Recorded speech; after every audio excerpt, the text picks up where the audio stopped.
आज हम बात करेंगे प्रश्नावली 4.3 का पहला का ये चौथा क्वेश्चन है। कह रहा है कि ये मूलों का अस्तित्व है कि नहीं है, जांच कीजिए। अगर जांच करने के बाद मूलों का अस्तित्व होता है तो उसे पूर्ण वर्ग विधि से हल कीजिए। तो चलिए हम इसको जांच करते हैं कि मूलों का अस्तित्व है कि नहीं है। तो यहाँ सबसे पहले हमको डी निकालना होगा और डी का मान यदि पॉजिटिव आएगा तो ये मूलों का अस्तित्व होगा, यदि निगेटिव आएगा तो मूलों का अस्तित्व नहीं होगा।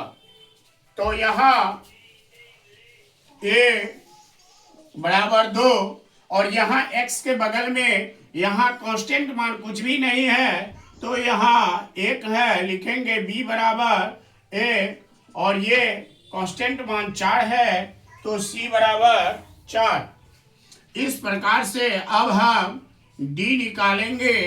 d को हिंदी में विवेचक या विविधकर भी कहते हैं।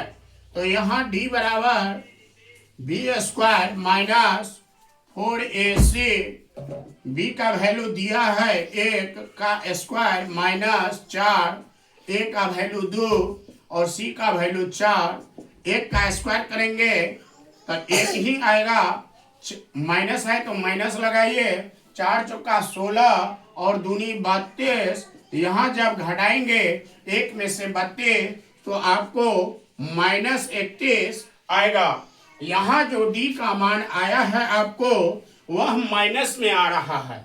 अभी हम बताए हैं कि डी का मान जब माइनस में जाएगा तो लिखेंगे मूलों का अस्तित्व नहीं है। इससे पिछला सवाल में बताए भी है कि डी का मान जब निगेटिव हो जाएगा तो लिखाएगा अवास्तविक मूल है।